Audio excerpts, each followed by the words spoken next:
मरीज को पहले रिससिटेट, जान बचाया जाए।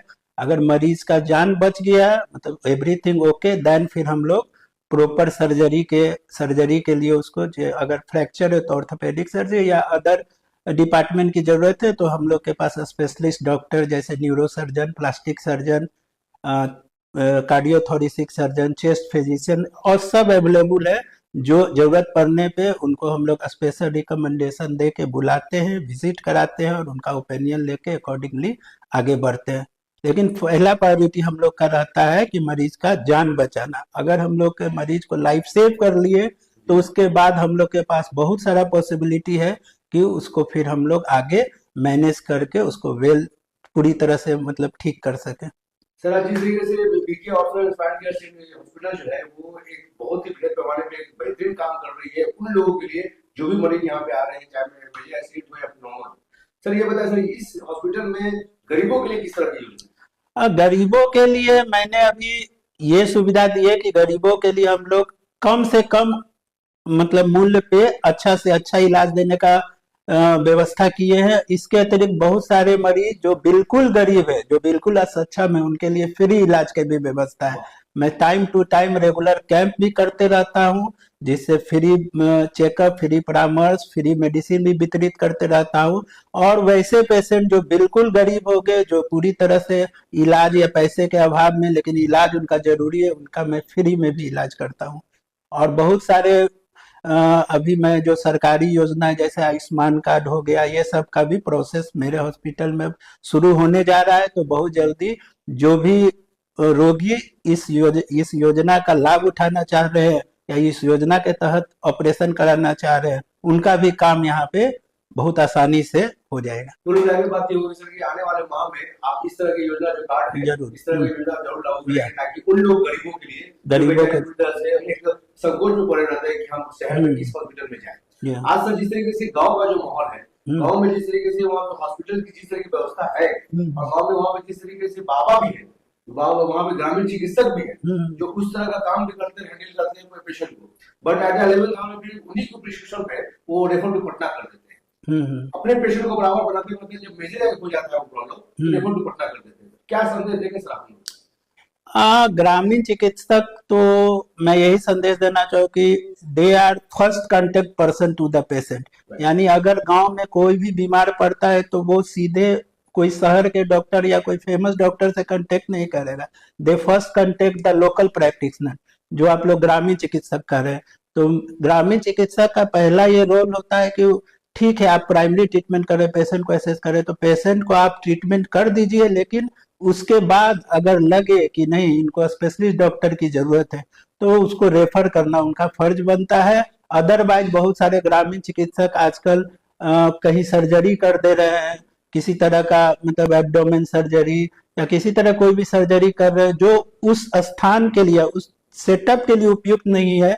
मे भी वो एक दो बार सफल हो जाए, लेकिन बहुत सारे केस में सर्जरी फेल हो जाता है, उसमें पेशेंट के जान पे भी बन आता है। बहुत सारे केस मेरे पास आते हैं जो ग्रामीण चिकित्सक ने जिनका गलत इलाज कर दिया या कॉम्प्लिकेशन हो गया, तो उसके कारण ये प्रॉब्लम होता है। तो उन लोग से यही रिक्वेस्ट है कि वो पहला कांटेक्ट पर्सन है तो वो इलाज करे, पेशेंट को एसेस करे एंड देन उसको प्रॉपर डॉक्टर जो उस बीमारी से रिलेटेड जो डॉक्टर है उनके पास रेफर कर दे। क्योंकि सरकार ने जिस तरह की बात आई ग्रामीण चिकित्सक की, उनका जो काम है जो फर्स्ट एड का सिर्फ काम है, ये संदेश आप चैनल के माध्यम से पूरी दिल्ली के दर्शकों। यस यस, ग्रामीण चिकित्सक, आई नो ग्रामीण चिकित्सक का भी बहुत बड़ा रोल है पेशेंट को हैंडल करने में। मैं उनके ट्रीटमेंट पद्धति को कहीं से कोई डिनाई नहीं करता हूँ, ये खराब नहीं हो, लेकिन एक लिमिट तक वो अपना इलाज करे। अगर वे उनका पेशेंट का जो प्रॉब्लम या कॉम्प्लिकेशन अगर उनके मतलब इलाज से या उनके अनुभव से या उनसे नहीं हो सकता, उनके बियॉन्ड है, तो वो जरूर उसके स्पेशलिस्ट चिकित्सक के पास रेफर कर दे। और काइंडली मरीज के जान से खिलवाड़ नहीं करे, ये नहीं कि कुछ पैसे के लिए उसका गलत इलाज कर दे। तो उन लोग के ग्रामीण चिकित्सक से मेरा यही मैसेज है कि अगर पेशेंट उनसे उनके एक्सपेक्टेशन या उनके नॉलेज से बियॉन्ड है तो वो जरूर उस पेशेंट या उस बीमारी के कंसल्टेंट डॉक्टर को रेफर कर दे। BK ortho and spine care centre hospital का जिस तरीके से काम है, जिस तरीके का ये संदेश जा रहा है, सर लोग चाहते हैं कि हम जाए एक बेहतरीन हॉस्पिटल में। सर आप सबसे पहले दर्शकों को यहाँ का एड्रेस और यहाँ का कॉन्टेक्ट नंबर जोड़ दीजिए। अच्छा, यहाँ ये जो मेरा हॉस्पिटल है BK ortho spine care hospital, ये well dedicated orthopaedic and spine surgery के लिए, और यह है जो दानापुर खगौल रोड में त्रिभुवन चौक पे रेडियंट स्कूल के नजदीक पे स्थित है। और यहाँ पे मैं ही एक मतलब विजिटिंग में मतलब मेन ऑर्थोपेडिक कंसल्टेंट हूँ, और यहाँ पे आसानी से लोग आ जा सकते हैं। दानापुर स्टेशन यहाँ से लगभग 1 किलोमीटर की दूरी पे है। सगुना मोड़ है जो यहाँ से 2-2.5 किलोमीटर की दूरी पे है, तो आसानी से लोकेशन का कोई प्रॉब्लम नहीं है। यहाँ के आने के बाद मेरा पर्सनल नंबर भी है, स्टाफ का नंबर भी है, विजिटिंग कार्ड है, बैनर लगा हुआ है। वो आसानी से इस नंबर पे कांटेक्ट करके अपना आने का समय और अपॉइंटमेंट ले सकते हैं। स्टाफ उनको आसानी से गाइड कर देगा। अगर उनको आने जाने में प्रॉब्लम है तो यहाँ व्हीकल की भी व्यवस्था है। वो अगर रेलवे स्टेशन पे या कहीं से भी आना जाना चाहते, आने में समर्थ या घर पे भी, तो वहां से भी उनको पिकअप करके हॉस्पिटल में डॉक्टर से परामर्श दिलवा दिया जा सकता है। सर जिस तरीके से उच्च वर्ग की बात नहीं करूंगा मैं, मध्यम वर्ग और निम्न वर्ग के लिए जिस तरह से आपने योजना यहाँ पे बनाई है, सर अगर फीस की बात करें तो सर क्या फीस, कंसल्टेशन फीस है, किस तरह का फीस है, तो इसके बारे में बताइए। हाँ, रेगुलर मेरा फीस है 500 एज ए ओपीडी कंसल्टेंट। वो फीस पूरा 15 दिनों के बाद फिर रिपीट होता है। और उसके बाद जो भी बहुत सारे पर्सन आते हैं जो बोलते हैं कि नहीं डॉक्टर साहब मैं बहुत गरीब हुए, मैं फीस नहीं दे पाऊंगा, तो मैं उनका ऐसे ही फ्री परामर्श भी देता हूँ, फ्री मेडिसिन भी देता हूँ। मेरे पास बहुत सारे फार्मा कंपनी का समटाइम्स फ्री मेडिसिन सैंपल भी रहता है, तो मैं अक्सर पेशेंट को दे देता हूँ कि जो भी हो पेशेंट यहाँ से लौट के नहीं जाए, कुछ ना कुछ डॉक्टर परामर्श, और अगर उसके पास पैसा नहीं है तो फ्री मेडिसिन भी मैं दे दूंगा। आने वाले समय में sir BK ortho and spine care centre hospital का किस तरीके की योजना बन रही है जो आने वाले माह में? आने वाले माह में मैं इस सेंटर को और थोड़ा एडवांस करना चाहूंगा। अभी तो मैं इस फ्लोर पे ही अपना सेंटर शुरू किया हूँ, धीरे धीरे ऊपर भी कंस्ट्रक्शन चल रहा है इसके ऊपर, तो वहां भी एज ए मल्टी स्पेशलिटी, जहाँ पे हर डिपार्टमेंट के लिए हर डिपार्टमेंट या हर स्पेशलिटी के पेशेंट को एडमिट करने के या उसके बेहतर इलाज की सुविधा हो, तो as a multi speciality hospital विगत कुछ वर्षों में, आने वाले कुछ वर्षों में मैं इसको डेवलप करूंगा।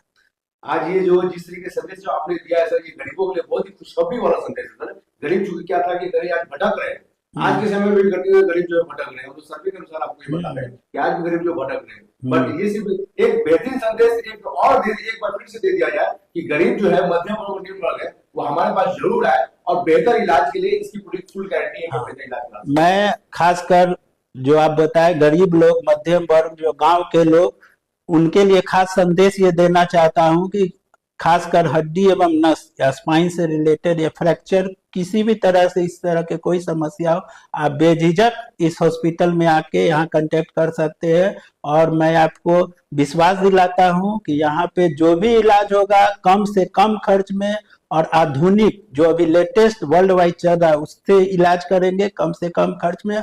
और मरीज आप बुरी तरह से आश्वस्त करता होगा बिल्कुल यहाँ से ठीक होके जाएंगे। अगर गरीब भी है, पैसा भी थोड़ा कम है या पैसा नहीं भी है, उनका भी इलाज मैं पूरी तरह से करूंगा फ्री में। चलिए अब सर एक संदेश, क्योंकि जिस तरीके से 9 वर्ष आ चुका है, 9 वर्ष से शुभकामना संदेश पूरे पटना वासी, पूरे बिहार वासी, पूरे भारत वासी को अपने BK ortho care spine centre. मैं पूरे बिहार वासियों, पटना वासियों या जो भी मेरे वीडियो देख रहे सबको ये संदेश देना चाहता हूँ कि अपने स्वास्थ्य का ख्याल रखें और किसी भी तरह का मतलब बोन या स्पाइन से रिलेटेड प्रॉब्लम को अगर वो ज्यादा दिन का है तो उसको इग्नोर नहीं करे, इमीडिएट नियरेस्ट जो भी उसके कंसल्ट डॉक्टर है उससे उचित परामर्श ले और स्वस्थ रहे, खुशहाल रहे। बहुत बहुत शुक्रिया, बहुत धन्यवाद।